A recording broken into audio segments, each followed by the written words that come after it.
Conference will now be recorded.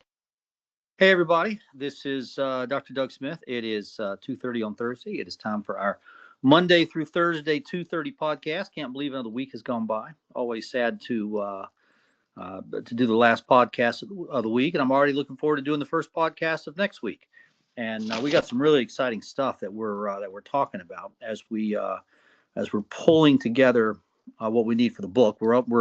The book is written. All 9 chapters are written. We're editing chapter 5. We've gotten through 3 and 4. I got the edits back from the editor on chapter 4 this morning, and it looked pretty good to me. I only found 3 little errors, and that they're easy to fix. So working on chapter 5.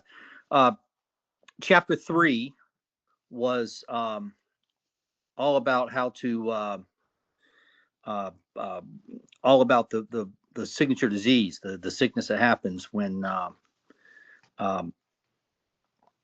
people are genetically poisoned by the opioids. Chapter 4 is about the genetic poisoning itself. And what we're talking about here is the actual science behind it.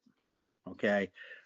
Chapter 5 is really about how did this thing scale up to be so big? Okay. Why did it kill 5 million and not 5,000? Okay. In other words, how did so many of you get caught up in this? How did that happen? Okay. And it's not hard to understand. All you need for scale, all you need to have a massive catastrophe is 2 things. Okay. You need a unlimited supply of medically unnecessary opioid. You just need a massive supply of medically unnecessary opioid. And you need the nonsense put out by the psychiatrist to be scaled up. And that's exactly what happened. That's how the opioid crisis happened. Okay, I don't know what you believe, but there it is right there. That's the truth. And so then it comes down to 2 questions. How do we end up with this massive supply of medically unnecessary opioid? And how did the psychiatrist nonsense get scaled up? And let's start with the question about how did we end up with this massive supply of medically unnecessary opioid? And let me begin by telling you, there are laws that have been in place for decades to make sure this didn't happen. Okay, why didn't this happen before? Because there were laws to prevent it. Okay, these were good laws, and you're looking at the main law on your screen. There it is. That's the law that protected this country for decade after decade after decade. It's called the 80-20 rule, and it's a good law. It worked really, really well. And the reason it worked really, really well is because as a country, we said we're not going to grow any poppy in this country. Okay, all the opioids at the time, at least, came from poppies, flower, opium. We're not going to grow any poppies in this country, which means, okay, and that, by the way, that's pretty smart. That cut back on crime. Okay, which means any poppies grown are illegal. You can't grow any, which means all the poppies that we need, we're going to have to import. Okay, and so we're only going to import them from countries that behave. Okay, and the 2 countries that behaved the best were Turkey and India. Okay, and so we said, all right, 80% of our imported opioids must come from Turkey and India. The other 20% can come from, Spain, Yugoslavia, Australia, Poland, some other countries. Okay, but 80% must come from a combination of Turkey and India. Okay, and Turkey and India agreed they would only grow so much. Okay, so what you're talking about here, these are safety mechanisms to make sure we never ended up with a massive supply of medically unnecessary opioid. Because that's exactly what capitalism would give us, is a massive supply of medically unnecessary opioid. Okay, and that rule is called the 80-20 rule. Okay, and you're looking at it on your screen there. It's worth taking some time. Okay. And let's look at this together. Notwithstanding, okay, the administrator shall permit, yada yada, the importation of approved narcotic raw material, opium, poppy straw, concentrated poppy straw, having as its source, and you see the countries right there: Turkey, India, Spain, France, Poland, Hungary, and Australia. Okay, and then there's the magic words: at least 80% of the narcotic raw material imported into the United States shall have as its original source Turkey and India. 80% Turkey and India, except under conditions of insufficient supplies of narcotic raw material. Not more than 20% of the narcotic raw material shall be imported into the United States annually, shall have its source Spain, France, Poland, Hungary, and Australia. Now, remember what we were talking about yesterday.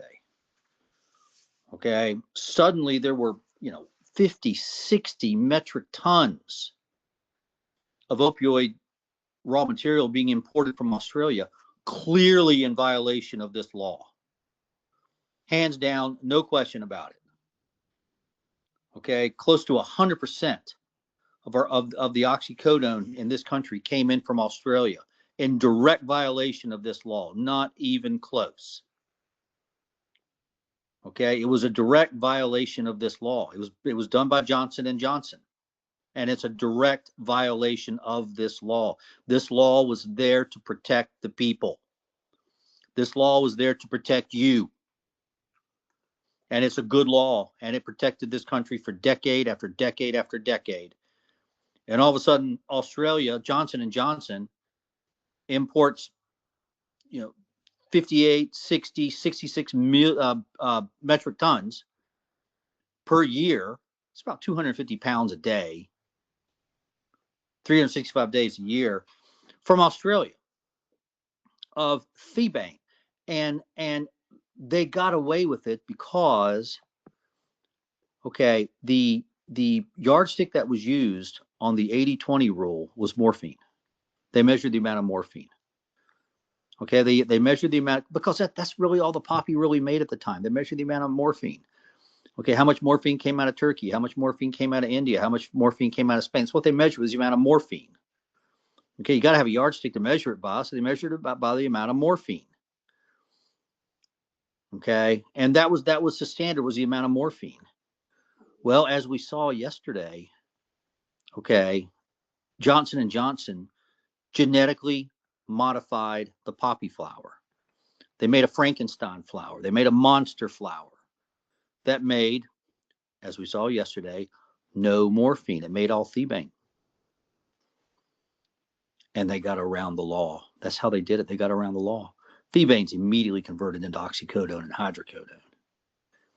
Okay, they got around the law. Okay, it's no different speeding and using a radar detector.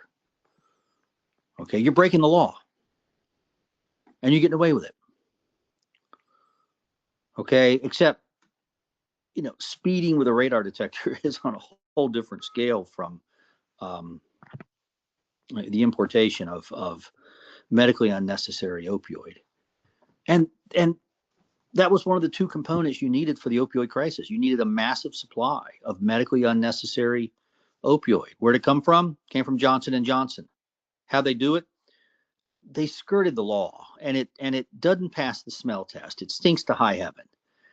They genetically modified the poppy flower so it made no morphine and only made thebaine, and the DEA let them get away with it, which makes me wonder, who got paid. It's clearly a violation of the law. The law doesn't say morphine. The law says narcotic raw material. Okay, that's what the law says. There's the law right there in front of you. You can read the law for yourself. You don't need me to read the law to you. There it is, right there in front of you. That is the law. Okay, and what Johnson & Johnson did was a clear violation of the law, but they got away with it. Okay, the DEA gave them a hall pass. Okay, the DEA gave them a note for Jim. They got away with it. And once the DEA gives you a hall pass, the DOJ is not going to prosecute you, which means they're going to get away with it, except for our mass tort lawsuits. Now, we can't charge them criminally. Mass tort lawsuits are civil things. Okay, but we can take them to civil court, and we can impose justice on them, because what they did was wrong. Okay, what they did was wrong, and it hurt a lot of people. Okay. So I wanted everybody to see this. You're looking at the actual law. That's the 80-20 rule right there. It is still in place. Okay, it's still in place. It's still how, you know, we in essence would prevent a second opioid crisis. Okay, but the DEA got away with this too. We're the ones who are going to blow the whistle on this. The DEA got away with this. Okay, it's been in a couple of newspaper articles. There's been some reporting about it, but for the most part, Johnson & Johnson and the DEA got away with this. So it's on us to highlight this, and it's on us to make a big deal out of this in court, and we will. And we will. All right, everybody, let's hold here for today. I don't want to go over time. Great to spend time with you this week.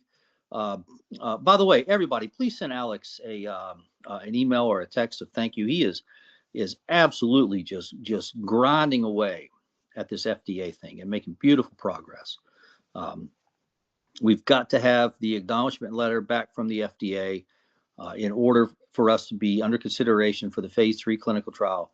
We need that acknowledgement letter. I have full confidence Alex is going to get us that acknowledgement letter. All right, everybody, have a great weekend. Don't forget to like and subscribe to us. Don't forget to post this podcast on your social media, everybody else's social media. Let everybody see the 80-20 rule. Let everybody see the law that Johnson & Johnson broke. They broke the law to make billions of dollars, okay, and that and their actions triggered the opioid crisis. And let's get the truth out there, and let's take these guys to court, and let's hold them accountable for what they've done. Have a great weekend, and we'll see you back on Monday.